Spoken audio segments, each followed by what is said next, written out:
지난주에 부활절이었는데요.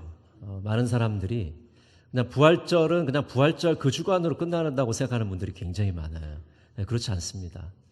부활절은 계속해서 우리가 이 부활의 기쁨을 이웃들과 함께 나누어야 되는 것이죠. 여러분 가정에 이 부활의 기쁨이 넘치시기를 바랍니다. 이인 시인은 이렇게 기도하고 있습니다. 참회의 눈물로 사랑을 고백하여 새로워진 날들은 죽음을 이긴 날, 언제나 눈부신 환희의 부활 축제라는 것을. 시인의 말처럼 예수님의 부활은 우리 삶의 축제가 됩니다. 잔치가 됩니다.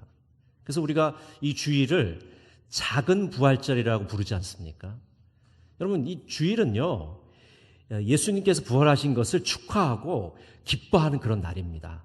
그래서 여러분 예배드리러 오실 때 활짝 편 얼굴로 오시면 좋겠습니다. 아이고 목사님 일주일 동안 막 세상에서 치이고 막 넘어지고 깨지고 그래서요, 막 우거지상을 하고 오시는 분이 계시는데, 그럴지라도 이 주일은 예수님의 부활을 축하하는 날이기 때문에 예배당에 오실 때 정말 환한 미소로 들어오시면 좋을 것 같습니다. 얼굴이 밝아지셨어요. 예수님의 부활을 축하하는 날이잖아요. 부활절, 우리의 삶도 이렇게 부활의 기쁨으로 충만했으면 좋겠습니다. 여러분, 부활이 사실이라는 것을 믿으십니까? 이 부활이 역사적 사실이라는 것을 믿고 우리는 그 부활의 능력을 의지하면서 살아가는 사람들입니다. 부활의 기쁨을 우리만 소유할 것이 아니라 세상 사람들에게도 나눠주며 살아가야 됩니다. 부활의 증인이 되어야 하는 것이죠. 성경에서 증인은 두 가지 뜻을 가지고 있습니다. 목격자라는 뜻도 갖고 있고요, 순교자라는 뜻도 가지고 있습니다. 먼저 증인은 목격자인데요, 형사사건에서 증인은 그 현장을 목격한 사람입니다. 그래서 그 증인은 그 사건이 어떻게 해서 일어났고 어떻게 해서 결말이 났는지를 잘 알고 있는 사람이에요. 그래서 예수님의 증인은 예수님께서 부활하신 그 현장을 목격한 사람들이죠. 또 증인은 순교자입니다. 예수님께서 부활하신 그 현장을 본 사람은, 부활하신 예수님을 만난 사람은 예수님을 위해서 죽을 수 있습니다. 그래서 우리 기독교 2000년 역사 속에서 수많은 순교자들이 탄생을 하게 됩니다. 예수님의 부활을 목격하고 또 믿음의 눈으로 예수님의 부활을 체험한 사람들이 예수님을 위해서 순교를 한 것이죠. 그래서 여러분, 어떤 분들이 여러분에게 예수님이 부활하신 거 어떻게 믿을 수 있느냐 그렇게 질문했을 때 이렇게 대답해 보십시오. 어느 누가 잊지도 않은 사실을 위해서 목숨을 버리겠습니까? 여러분, 기독교 2000년 동안의 수많은 순교자들, 그 셀 수 없이 많은 순교자들이 잊지도 않은 사실 때문에 목숨을 버렸을까요? 그렇지 않습니다.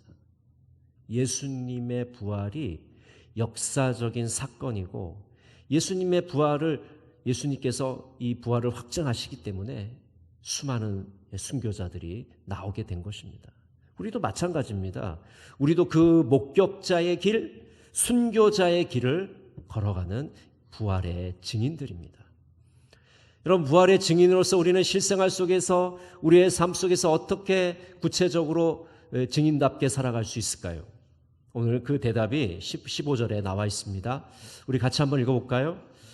또 이르시되 너희는 온 천하에 다니며 만민에게 복음을 전파하라. 부활의 증인이 되는 방법은 예수님의 이 부활의 기쁜 소식을 모든 사람들에게 증거하는 것입니다. 만민에게 복음을 전파하는 것입니다. 이것이 예수님의 부활의 증인이 되는 방법입니다. 그래서 예수님의 부활의 증인은 모든 곳에 모든 사람에게 복음을 전하는 사람입니다. 한번 따라해 보실까요? 모든 곳에 모든 사람에게 복음을 전한다. 여러분, 부활의 증인은요, 모든 곳에 모든 사람에게 복음을 전하는 사람입니다. 먼저 모든 곳에 복음을 전하는 사람이에요. 오늘 말씀해 보니까 온 천하에 온 세상에 복음을 전하라고 말씀합니다. 그래서 제자들은 곳곳에 두루 다니며 복음을 전했다고 말씀합니다. 어디에나 도처에 복음을 전하라고 말씀하고 있는 것이죠. 장소를 가리지 말라고 하십니다. 한동안 한국교회에서는 이 해외 선교가 먼저냐 국내 선교가 먼저냐 그거 가지고 논쟁을 한 적도 있습니다. 아니 지금 외국에 수많은 사람들이 예수님의 예자도 듣지 못하고 죽어가는데 거기가 더 시급하지 않느냐. 선교사들을 많이 보내야 된다. 또 어떤 사람은 지금 우리 주변에 있는 우리 가족들, 친척들, 친지들이 지금 죽어가고 있는데 무슨 소리냐. 우리 주변에 있는 사람들 먼저 전도해야 된다. 그냥 어떤 것이 먼저입니까? 여러분 동시에 이루어져야 됩니다. 왜냐하면 모든 곳에 우리는 복음을 전해야 되기 때문입니다. 해외에 선교사로 나가시는 분들은 해외에 나가서 복음을 전하고 또 국내에 있는 우리들은 우리 주변에 있는 사람들에게 열심히 부지런히 복음을 전해야 되는 것입니다. 모든 곳에 복음을 전하라고 주님께서 명령하고 계시기 때문입니다. 또 모든 사람에게 복음을 전해야 됩니다. 오늘 말씀해 보니까 만민에게 복음을 전하라 라고 말씀합니다. 장소를 가지지 말고 사람을 가리지 말고 복음을 전하라고 말씀하고 있는 것이죠. 오래전에 제가 어느 교회에서 전도대를 맡고 있었을 때입니다. 이렇게 이제 밖에 나가서 이제 전도를 하고 있는데 그 당시에는 전도지를 주면은 사람들이 너무 잘 받았어요. 뭐 지금처럼 이렇게 막 버리는 게 아니고 정말 이렇게 탁 받아서 소중하게 간직하는 사람도 많았습니다. 하여튼 어떤 집사님하고 이렇게 이제 전도대에서 나눠주시는데 다른 사람들은 다 만나는 족족 이렇게 나눠주는데 그 집사님은 자꾸 띄엄띄엄 나눠주는 거예요. 그래서 제가 이상해서 그 집사님께 여쭤봤어요. 아, 집사님 왜 그렇게 되는 대로 안 나눠주시고 왜 띄엄띄엄 이렇게 나눠주십니까? 그러니까 집사님이 이렇게 대답하시는 거예요. 목사님 얼굴이 우락부락한 사람한테는 무서워서 못 나눠주겠어요. 저도 집사님 심정이 충분히 여성이시니까 충분히 이해가 되지만 전도지는 모든 사람에게 나눠줘야 됩니다. 여러분 사람을 가리게 되면요 전할 사람이 없어요. 저 사람은 우락부락해서 못 나눠주겠고 이 사람은 무섭게 생겨서 못 나눠주겠고 저 사람은 뭐 어떻게 해서 못 나눠주겠고 그럼 누구한테 나눠주겠습니까? 자기 입맛에 맞는 사람에게 전도하려고 그러면 전도할 사람이 없어요. 좀 무서워 보여도 우락부락하게 생겼어도 전도해야 됩니다. 그 사람 천국 가야 될 거 아니에요. 그렇죠? 곱상하게 생긴 사람들한테만 전도할 겁니까? 사람을 가리지 말고 전도해야 되는 것이죠. 모든 곳에 모든 사람에게 복음을 전하라고 말씀하고 있는 것입니다. 전도자는 예수님과의 관계가 매우 중요합니다. 여러분 우리가 전도를 하려면 우리가 먼저 예수님과의 관계가 어떻게 되어 있는지를 점검해 봐야 돼요. 내가 예수님과 깊은 교제를 갖고 있는지, 내가 죽어가는 영혼들에 대해서 깊은 구령의 열정을 갖고 있는지, 저 죽어가는 사람들에 대해서 애끓는 마음을 갖고 있는지 그런 마음이 있어야 전도를 할 수가 있어요.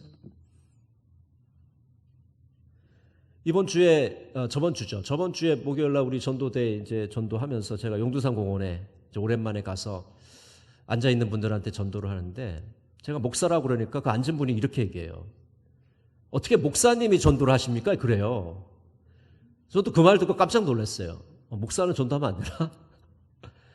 하도 목사들이 전도를 안 하니까 그분이 그렇게 얘기를 한 것 같아요. 뭐 교회를 안 다니는 분이니까 잘 모를 수도 있겠죠. 여러분 전도는요 모든 그리스도인들의 사명이에요. 특별한 사람, 그냥 말주변 좋고 아주 외향적이고 활달하고 그런 사람만 전도하는 게 아닙니다. 우리 모두에게 주어진 사명이 전도의 사명이에요. 그래서 우리가 전도자로서 예수님과 깊은 교제를 하면서 성장하면서 많은 사람들을 전도할 수 있는 그런 역량들을 키워가야 됩니다. 그러니까 우리의 목적은 수많은 사람들에게 복음을 전하는 거거든요. 그럼 많은 사람들에게 전도하려면 그만한 역량을 계속해서 우리가 말씀과 기도를 통해서 키워나가야 되지 않겠습니까? 하나님과의 관계를 우리가 성장시키고 발전시켜야 됩니다. 그리고 전도자는 전도의 무기가 있어야 됩니다. 여러분 영적인 싸움을 하러 나가는데 영적 전투를 하러 나가는데 맨손으로 갈 수 있을까요? 무기가 있어야 돼요. 복음을 제시할 수 있는 능력을 가져야 됩니다. 근데 여러분 거창하게 하지 않더라도 간단하게라도 내가 복음을 상대방에 전할 수 있는 능력이 있어야 됩니다.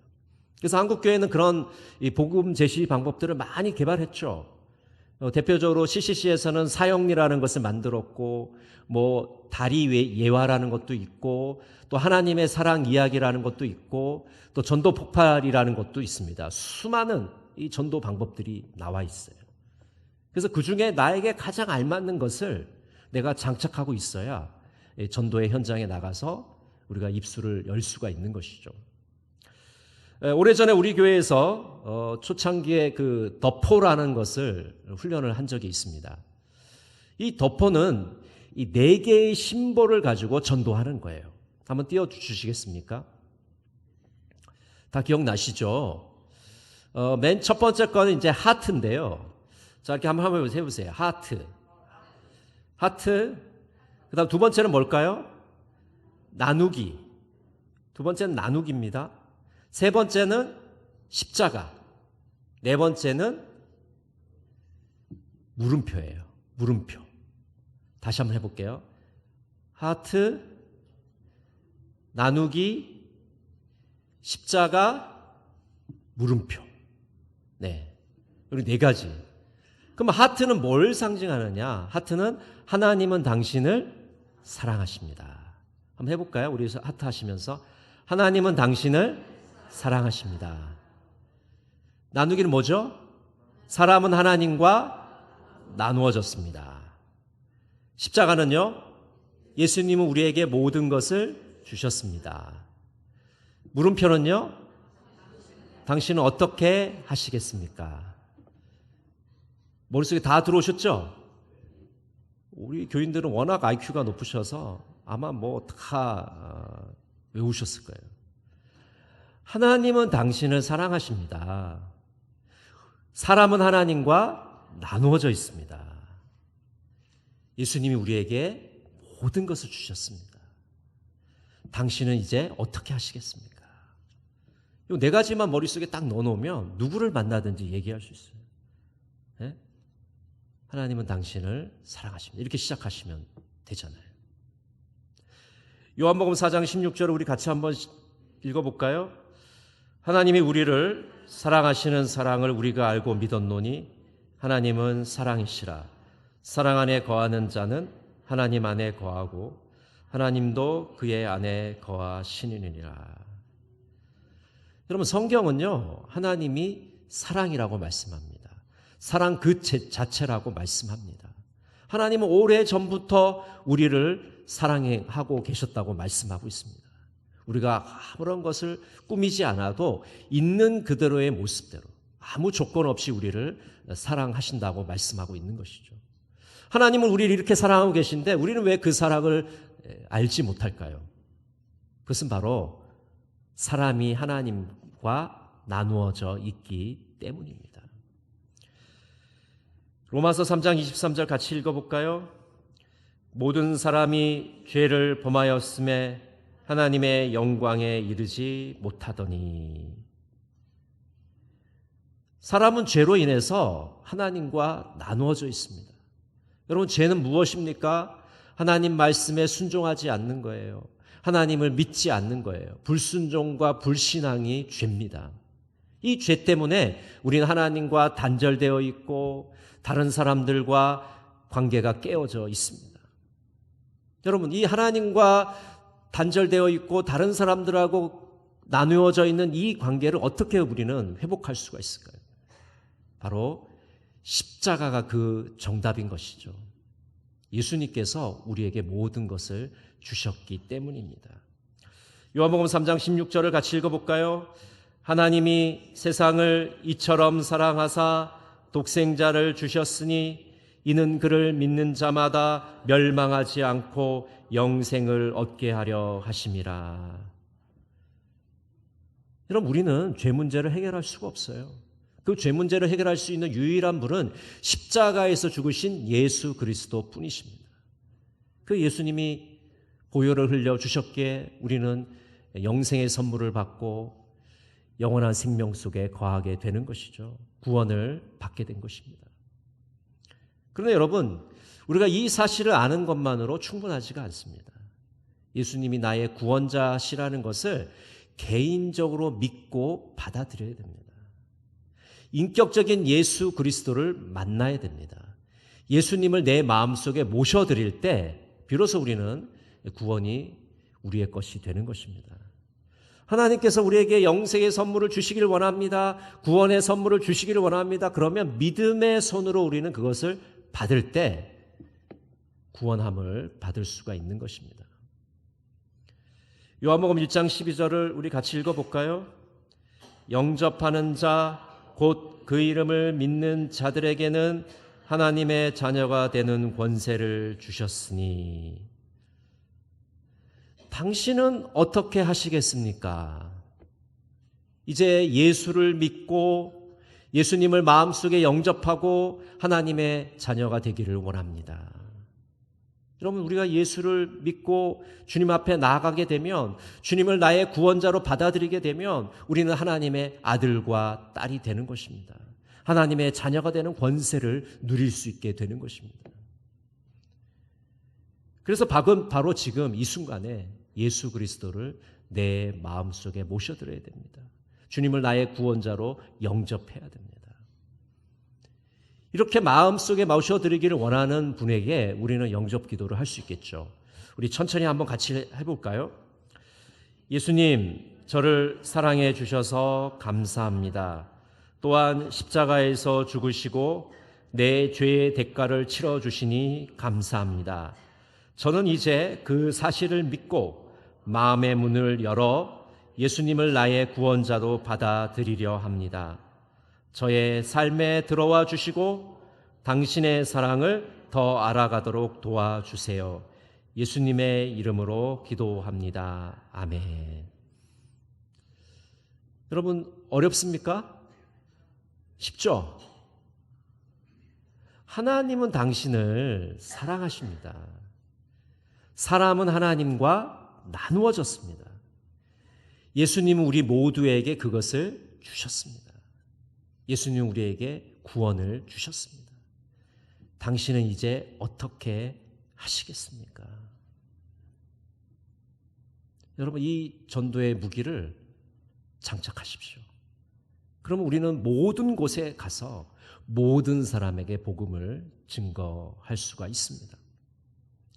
또 예수님께서는 우리가 복음을 전할 때 함께해 주시겠다고 약속하십니다. 마태복음 28장 20절 같이 한번 읽어볼까요? 내가 너희에게 분부한 모든 것을 가르쳐 지키게 하라. 볼지어다 내가 세상 끝날까지 너희와 항상 함께 있으리라 하시니라. 여러분, 예수님의 약속은 무엇입니까? 승천하시면서 우리에게 약속하셨는데 그것은 세상 끝날까지 우리와 함께 하시겠다고 약속하고 계십니다. 여러분, 우리가 이 부활의 기쁨을 많은 사람들에게 증거할 때, 부활의 증인으로 살아갈 때 우리 홀로 보내지 않으십니다. 예수님이 함께 하셔요. 여러분, 전도하시면서 그런 두려움이 우리 안에 있잖아요. 아이고, 내가 말주변이 부족한데, 말도 잘 못하는데, 아이고, 성격이 내성적이라서 나 소심한데. 여러분, 주님께서 우리와 함께 하십니다. 말 주변이 없는 사람 말을 담대하게 할 수 있게 만들어 주세요. 내향적인 사람, 소심한 사람 담대하게 복음을 전할 수 있도록 우리를 인도해 주십니다. 주님을 우리가 의지하고 주님이 우리와 함께 하시니까 전도할 수 있는 것이죠. 여러분, 유명한 전도자들, 우리 교회도 와서 간증한 분들도 많잖아요. 그런 전도자들 보세요. 외향적인 사람이 아니에요. 예향적인 사람도 있겠죠, 그 중에는. 근데 대부분이 내향적인 사람들입니다. 평소에 다른 사람은 말도 잘 섞지 않는 사람들이에요. 그런 사람이 하나님이 불러주시니까 말도 잘하고 많은 영혼들을 구원하기 위해서 그렇게 애쓰는 거 아니겠습니까? 우리 안에 능력이 있는 게 아니에요. 주님께서 우리에게 그런 능력을 주시면 우리가 그것을 감당할 수가 있다니까요. 주님께서 우리와 함께 하시겠다고 약속하지 않으십니까? 또 전도자들에게는 이런 표적이 따른다고 말씀합니다. 우리 17절 18절 말씀 제가 읽어드리도록 하겠습니다. 믿는 자들에게는 이런 표적이 따르리니 곧 그들이 내 이름으로 귀신을 쫓아내며 새 방언을 말하며 뱀을 집어 올리며 무슨 독을 마실지라도 해를 받지 아니하며 병든 사람의 손을 얹은즉 나으리라 하시더라. 여러분, 하나님 나라를 위해서 애쓰는 자들, 또 주의 복음을 증거할 때 하나님의 표적과 기사가 나타나게 됩니다. 하나님께서 성도들을 그 위험한 상황 가운데서 보호하시기 위해서 개입하시는 겁니다. 하나님의 능력의 역사가 나타나는 그 표적을 우리가 볼 수 있게 되는 것입니다. 그래서 사도행전 2장 43절에 보면 사람마다 두려워하는데 사도들로 말미암아 기사와 표적이 많이 나타나니. 여러분, 초대교회에서 수많은 사람들이 자신의 목숨을 걸고 주의 복음을 전했을 때 여러분, 그 속에서 기사와 표적의 역사들이 나타나게 됩니다. 여러분, 초대교회 성도들만 성도들입니까? 아니잖아요. 우리들도 성도들이잖아요. 오늘도 성령님께서 역사하시고 주님께서 우리와 함께 하시는데 왜 기적과 표적이 나타나지 않겠습니까?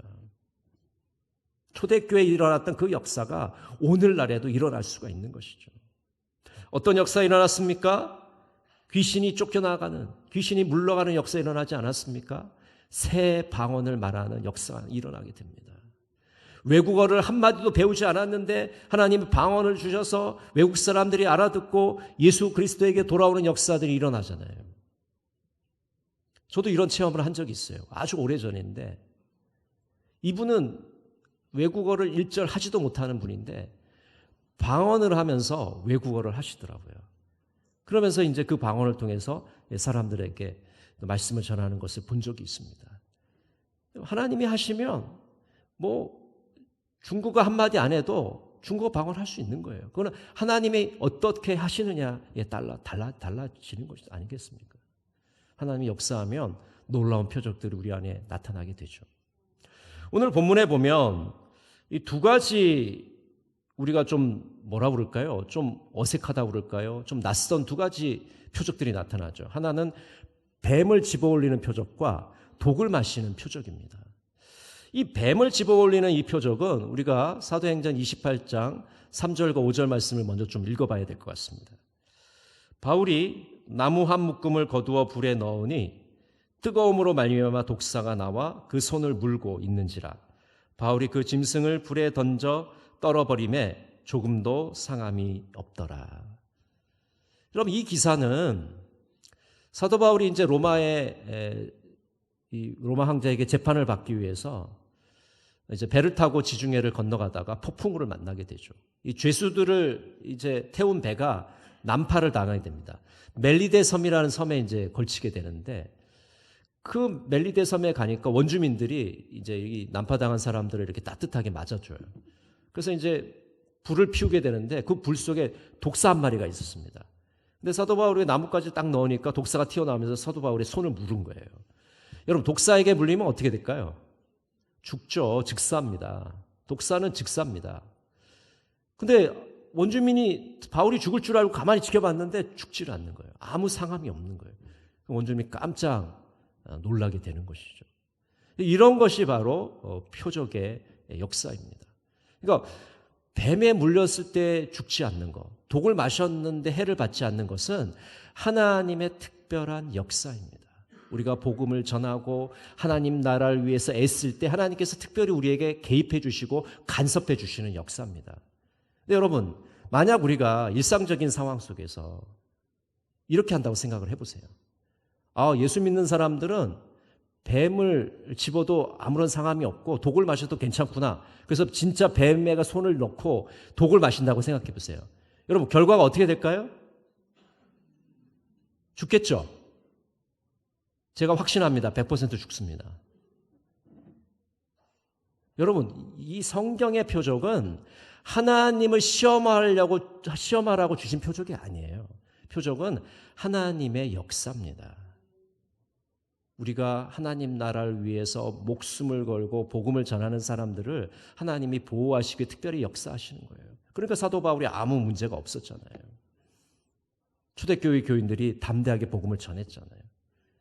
하나님을 시험하라고 주시는 것이 아니고 하나님이 우리를 테스트해야 되는 것이죠. 하나님의 표적을 우리가 기대하면서 오늘 또 주의 복음을 전하시는 여러분 모두가 되시기를 간절히 바랍니다. 또 병고침의 역사도 나타나죠. 오늘날에도 주님 앞에 나가서 기도할 때 이 병고침의 표적들을 우리에게 주십니다. 그러나 우리가 이 병고침을 늘 생각하면서 조심해야 될 것이 한 가지 있죠. 그것은 기도하고 의술은 함께 간다는 거예요. 이 기도와 의술은 함께 가는 겁니다. 제가 아주 오래전에 이제 그 영화 성교회를 섬겼는데 영사기를 들고 많은 교회들을 다니면서 영화를 좀 틀어줬어요. 그런데 이제 그때 어떤 내용이냐면 한 안징뱅이 아이가 이제 우연하게 그 섬에 전도를 오신 목사님을 통해서 이제 그 서울에 있는 병원에 가서 이 수술을 받고 걷게 되는 그런 내용을 다룬 영화예요. 근데 그 영화를 보고 어떤 분이 그렇게 얘기하시더라고요. 아니, 선교 영화면 기도하고 딱 목사님이 안수하면 딱 일어나야지 병원에 가서 수술받고 낫는 게 무슨 선교 영화냐, 그렇게 얘기하시더라고요. 근데 여러분, 그거는요, 하나만 알고 하나를 모르는 겁니다. 여러분, 의사 선생님들이 수술한다고 다 낫습니까? 다 살아납니까? 우리가 약을 먹으면 다 회복돼요? 천만의 말씀입니다. 그렇지 않아요. 어떤 경우는 약을 먹어도 안 나을 수도 있고 어떤 경우는 수술받아도 죽을 수도 있습니다. 그 모든 과정들이, 치유의 과정들이 하나님의 손에 달려 있는 겁니다. 그래서 우리는 기도하는 거예요. 약을 먹으면서도 기도하고 수술을 받으면서도 기도하고 병 낫기를 위해서 끊임없이 우리가 기도하는 겁니다. 이 기도와 의술이 함께 가야 되는 것이지 어느 한쪽에 치우치게 되면 문제가 생기고 탈이 생기게 되는 거예요.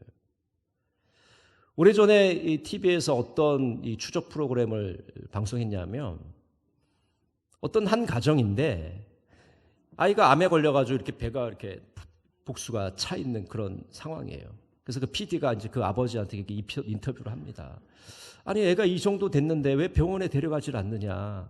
근데 아버지가 이렇게 대답을 해요. 하나님 고쳐주실 거예요. 전 기도할 겁니다. 참견하지 마세요. 막 그러면서 이제 PD에게 화를 내더라고요.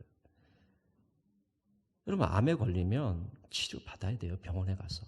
그러나 그 모든 과정을 인도하시는 분이 바로 하나님이시기 때문에 하나님 고쳐주십시오라고 하나님께 간절히 기도하면서 치료를 받아야 되는 것이죠. 근데 이 중요한 포인트를 놓치는 경우가 굉장히 많습니다. 그렇기 때문에 어느 한쪽에 치우치게 되면 문제가 생기게 되는 겁니다. 여러분, 극단에 치우치지 마시고 하나님이 주신 이 두 가지 아름다운 자원들을 사용하셔서 병고침의 은혜를 받으시기를 간절히 바랍니다. 부활의 기쁨을 온 세상에 전하자라는 시에서 이렇게 노래합니다.